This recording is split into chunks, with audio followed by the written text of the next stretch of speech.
I'm Samantha. I'm a PhD student, a part of the Bioplastics Innovation Hub here at Murdoch University, here in Perth. And today I'm going to talk to you about smart sprays and what we envision it to do. It's very much a conceptual idea of what we want to go forward.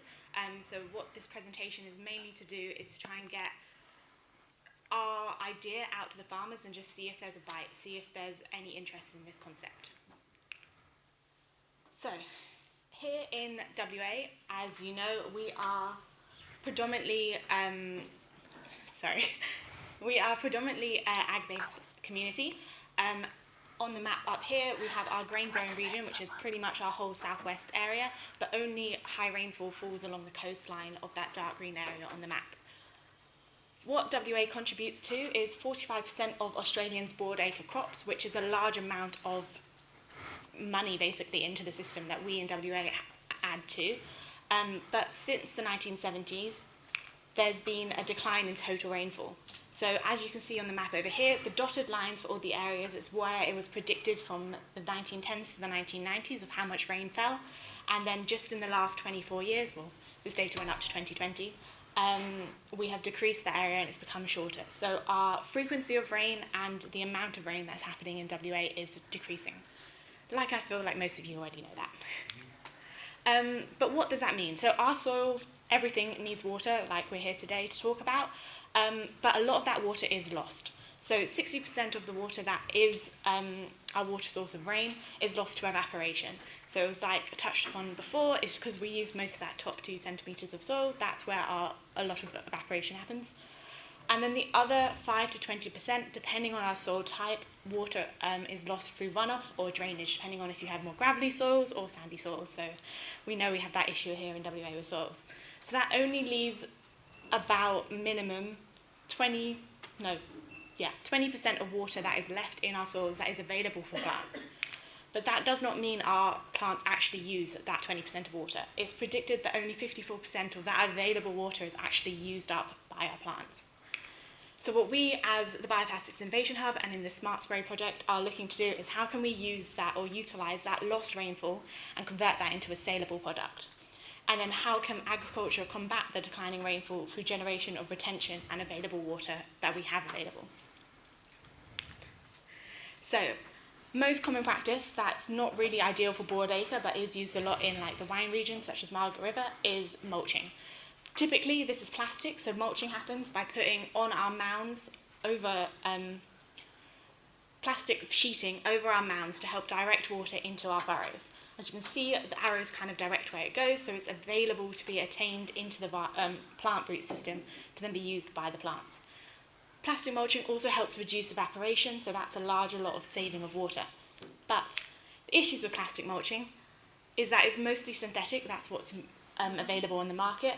High cost of application because it's a lot of new machinery and also just a lot of time that puts them in place. Most of the commercially available mulches are non-biodegradable. They are difficult to remove. So once you have them out there for a year, they start degrading, then it's hard to take them back in because they start fragmenting. And then that also, because of that fragmenting stage, they're leaving microplastics into the soil, which is not ideal. So like I said, this is not great for broadacre cropping. And I ran a field trial as part of my PhD looking at just how our commercially available mulch films do in our fields. And as you can see, the picture, they kind of break and just don't actually, they break and they're not effective as what they're meant to be. So the idea of smart sprays is switching up. Instead of using a film that goes out, you then spray it onto the field, onto your mounds, to then help, again, same principle as the mulching, you're directing that water into the furrows, there for the plants to use. You're also stopping evaporation. But this spray is made from plant waste that is 100% biodegradable. So we have our commercial partners have provided us with some samples to help contextualise this idea and to help just test it to see if it is actually viable. And because this is 100% biodegradable material, once it's introduced to the soil, it will stay there, but it will degrade, which is able to add extra carbon into the soil and extra other nutrients, which is an added benefit of using this kind of technology. Another idea is that smart sprays will transform crop production, and that's because we're improving water harvest. That means we're reducing the amount of water you need to use for irrigation, and we're retaining the water that's already in the soil, so we're not losing anything through evaporation. what we've done, I've dyed it blue, and then I've got a little spray of it.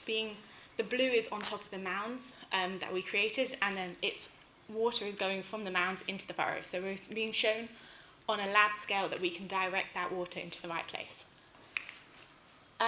So like I said, this idea is still in its early stages. We're using Gen Z, we're grassroots. We're just trying to demonstrate this concept of smart sprays. We're trying to get out there to see if our growers and our community are interested in something like this. And a lot of that is we need the feedback from our community to be like, how would you best utilise this? We obviously have come at it as a way for your water use efficiency, but there are other ways that we could use this. And any idea, we're willing and excited to hear that from you guys. But one of the first things, like Priscilla mentioned earlier, most people don't take up new technology unless we have proof that it works. So what we're planning to do over the next couple of months is upscale this to a field trial scale to just get the numbers behind it to prove that it can effectively increase the water use efficiency of our crops and plants. But we will be using that non-commercial spray that our industrial partners have provided for us. And yeah, it's just hopping back into getting out there into the community, trying to get our growers interested, see if they want this, see if this is something that they can envision is really useful. On this journey so far, we've already had an idea of what it can do, and that's switching up from water use efficiency and actually moving into dust suppression into like mining sites or on the side of the road. And then this is a quick demonstration of when we have our spray on the left, our spray on the right and our no spray on the left. You can see that it just reduces the amount of dust that is produced in a quite cool slow motion video. I took the video, I'm quite proud of it. But yeah, so this is not just a singular me. This is a large concept with all the people here today that has helped us out, but then also Murdoch University, our industry partners and other people. So it's there to support the WA drought resilience adoption and innovation. So yeah, thank you very much.